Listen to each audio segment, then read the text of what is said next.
I've always been curious about the Spike Lee Levi commercial. Yeah. So, do you still wear Levi's? First of all, do you actually I wear had them them? on last night. They are my go-to jeans. I love the fit. Yep. Any fun stories about Spike Lee and the Levi's commercial from back in the day? Well, again, what people need to understand is MTV was the biggest thing in the world. Yeah.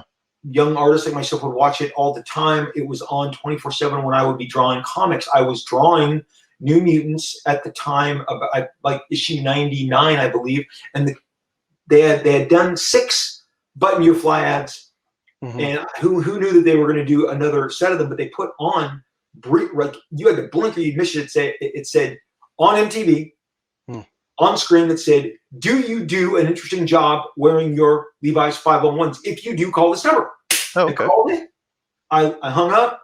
I was actually catching a plane to go to WonderCon that year. I didn't think anything would come of it, but before I walked out the door, I ran. I said, "Hey, my name is Rob Liefeld. I draw comic books in my 501, button fly jeans. I wear these all the time while I make comics and cartoons. You should call me."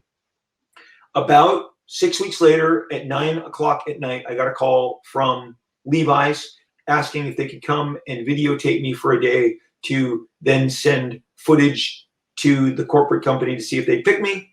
They did. They did some what you would call just kind of B-roll of me drawing. They looked at my office.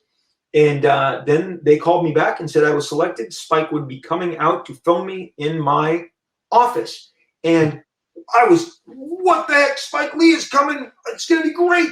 Well, right before, about a week before, they said, "Rob, Spike cannot fly to you. You're going to need to come to Brooklyn, and we're going to book you for 2 days here at his 40 Acres and a Mule production company at their sound stages."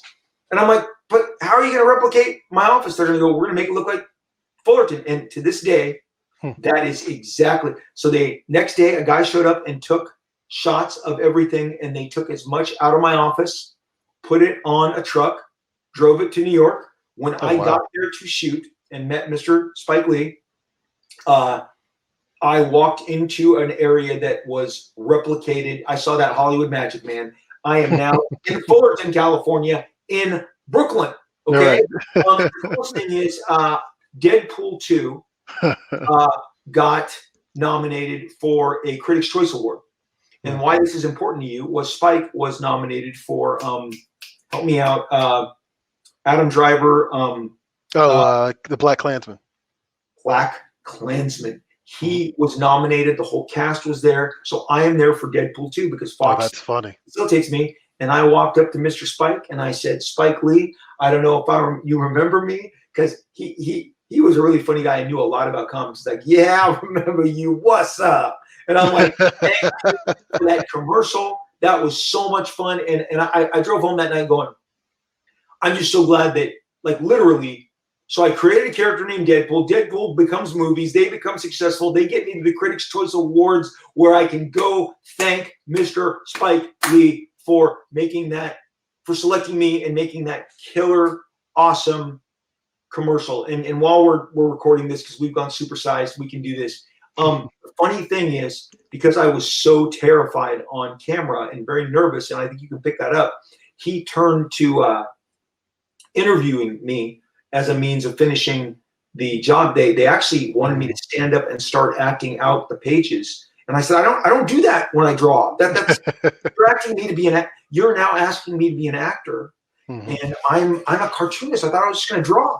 So I think it was something that the reps from Levi's were really pushing. But Spike said, "Look, I got this. I know how to make this work." And so he shot it. They cut it.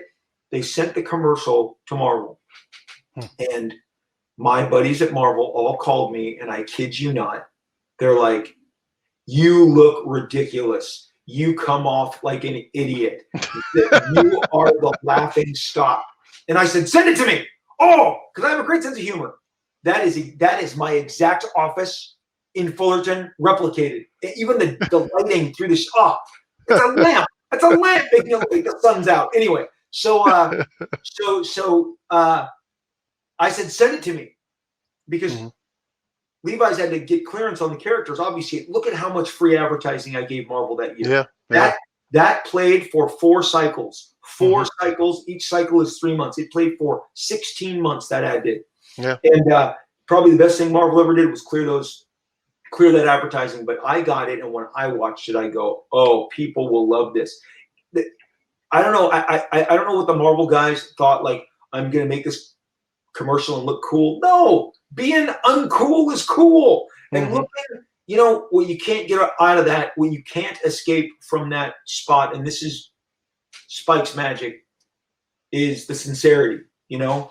That I'm a dork and I make comics, and it translated, and I couldn't have been more thrilled. And like I said, when I saw it, I go, I think this is going to connect.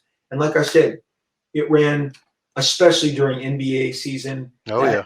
That year, that ad was on all the time. But like I said, just looking at it right now, good God, how many millions of free advertising did I get from Marvel Comics? What a fun time. Fun time. Yeah, yeah. Thank you. Mean, that was the first time I was like, wow, comic creators are rock stars. Like, look at this. Well, they're geeks, and they got on MTV and NBA games 24/7 because of the cool. I mean, look, all of those ads are directed by Spike, and I was just fortunate because of his schedule. I got to go and see his studios, and again, they replicated it all, and I saw the movie magic up close and personal. So, yeah, absolutely, I love it.